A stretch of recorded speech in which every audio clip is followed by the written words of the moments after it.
माशाल्लाह आपका भी बहुत तजुर्बा है। राना सनाउल्लाह साहब ने कहा कि कुछ प्राइम मिनिस्टर हाउस के 2-4 लोग थे, वो इनफरादी तौर पे वज़ीर आज़म का फ़ोन टेप भी करते हैं और वो वहाँ पे होने वाली गुफ्तगू भी टेप करते हैं, जब चाहते हैं टेप लगा देते हैं, हटा लेते हैं। आप हज़म कर रहे हैं, आपका तजुर्बा इस बात को तस्लीम करता है कि ये मामला इतना ही सादा था? कामरान साहब, मुझे तो 90s में सुप्रीम कोर्ट ऑफ पाकिस्तान में वो जो टेलीफोन टेप होने की जो लिस्ट है वो भी याद आती है, जिसमें आपका नाम भी था, आपका टेलीफोन भी टेप होता था।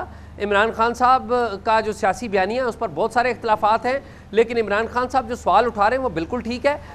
इस वक्त अगर प्राइम मिनिस्टर की सिक्योरिटी की बात की जाए तो प्राइम मिनिस्टर हाउस की और प्राइम मिनिस्टर की सिक्योरिटी ब्लू बुक के तहत वो अमली तौर पे इंटेलिजेंस के हवाले से तो इंटेलिजेंस ब्यूरो के पास जाती है, लेकिन हमारी जो प्रीमियर इंटेलिजेंस एजेंसी है, दूसरी जो सिस्टर इंटेलिजेंस एजेंसी आईबी की, वो आईएसआई है। आईएसआई के लोग भी आते हैं, वो भी स्वीपिंग करते हैं, वो भी जो चेक करते हैं, जो इम्पॉर्टेंट मीटिंग्स होती हैं प्राइम मिनिस्टर की, जिसमें सर्विसेज चीफ्स भी आते हैं, पाकिस्तान की न्यूक्लियर के हवाले से भी अहम फैसले होते हैं, पाकिस्तान की इकॉनमी के हवाले से भी फैसले होते हैं। तो ये जो सिक्योरिटी ब्रीच हुआ है अमली तौर पर अगर देखा जाए तो इसकी जिम्मेदारी हमारे दोनों इंटेलिजेंस इदारों के ऊपर आयद होती है। साहब, और इसमें इम्पोर्टेंट बात ये है ना कि अब तक जो चीज़ सामने आई है वो ये कि फिज़िकल बगिंग भी हुई है, यानी कि वहाँ पे कोई निज़ाम मौजूद था कि जो भी आम गुफ्तगू हो रही है वो बिला टेलीफोन आम बैठ के वो रिकॉर्ड हो।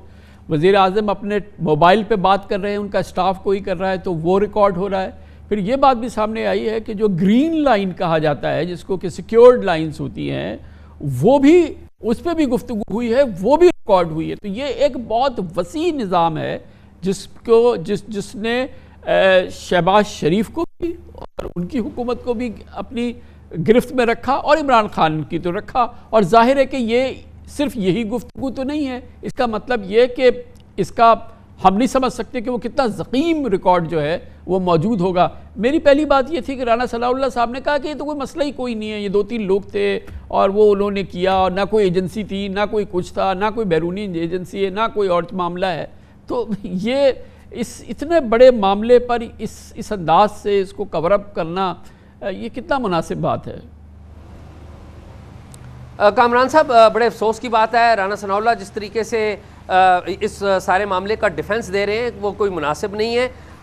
और एक बात मुझे ज़रूर पता चली है, जो प्राइम मिनिस्टर को पता चली है, कि ये फ़ॉरेन एजेंसी वाली बात तो कोई नहीं है इसमें, कि कोई फ़ॉरेन हॉस्टाइल एजेंसी थी तो वो ये ऐसा कर रही है। ये बात तो क्लियर है कि वो ऐसी कोई बात नहीं है। लेकिन ज़िम्मेदारी जिन पे आयद होती है बिल्कुल होती है, और तमाम सवाल उठाया जाना चाहिए और उसके ऊपर बिल्कुल तहकीकात होनी चाहिए कि ये किसने की और क्यों की। और जो आपने कामरान साहब सवाल उठाया ना कि क्या ये टेलीफोन की ही बगिंग थी या कोई और सिस्टम भी था, तो ये बात तो क्लियर हो चुकी है कि ये तो जो प्राइम मिनिस्टर शहबाज शरीफ की उनके प्रिंसिपल सेक्रेटरी से तौकीर शाह से जो गुफ्तगू थी वो टेलीफोन की गुफ्तगू नहीं थी, वो 1-on-1 गुफ्तगू थी। तो ये बात तो क्लियर हो चुकी हुई है कि ये इट इज़ बियॉन्ड दैट, कि ये टेलीफोन की गुफ्तगू टेप नहीं हुई, ये अदर जो आम कन्वर्सेशंस हैं वो भी टेप हुई हैं। और ये भी तो तय है ना कि सिर्फ यही गुफ्तगू तो टेप नहीं हुई है ना, जो हमने सुनी है, जो हम तक पहुंची है। फिर खाली टेप तो नहीं हुई है ना, बड़े ज़बरदस्त जदीद मीडिया अंदाज में वो आवाम तक भी पहुंची है ना।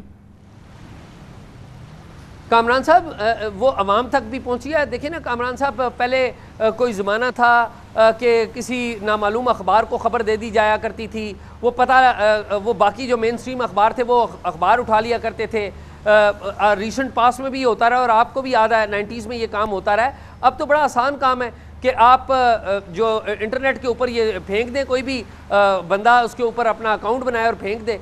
तो बात तो ये है कि ये जिन इदारों की ये जिम्मेदारी है, जिनके ऊपर ये जिम्मेदारी है, अगर किसी और ने की है तो वो बंदा ले आए सामने। अभी तक तो बंदा सामने नहीं आया, तो और जब तक बंदा सामने नहीं आएगा, ये बताइए, मैं बड़े अदब से कहूँगा हमारे इदारों के इस वक्त के लिहाज से तो सबसे ज़्यादा तशवीश वज़ीर आज़म शहबाज शरीफ को और उनके जो जितने रफ़ीक है, जो उनके लोग वहाँ पर होते हैं, उनको होनी चाहिए। अब क्या वज़ीर, आपकी इत्तला के मुताबिक शहबाज शरीफ साहब को इस बात की यकीन दहानी हो गई है कि अब उनकी गुफ्तगू टेप नहीं होती?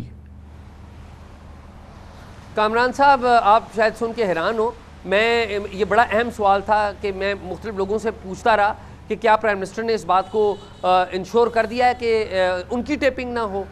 तो मेरे पास जो जो जो इतलात मिली हैं उनमें प्राइम मिनिस्टर ने कभी ये मौक़िफ़ ही नहीं उठाया। हाँ, अलबत्ता उन्होंने एक हाई पावर्ड कमेटी ज़रूर बना दी है जिसमें राना सनाउल्लाह उसकी क़यादत कर रहे हैं, और आपको पता है कि उसके नीचे इंटेलिजेंस एजेंसियों के नुमाइंदे भी हैं, बाकी वज़रा भी हैं और को ऑप्टेड नुमाइंदे भी हैं।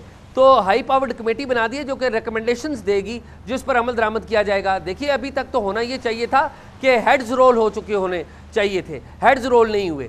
अभी तक तो होना ये चाहिए था कि लोगों के सामने बताया जाना चाहिए था कि हमने फ़लाँ बंदों को सस्पेंड कर। बड़ी नवाज़ शहजाद सैयद हमारे साथ मौजूद।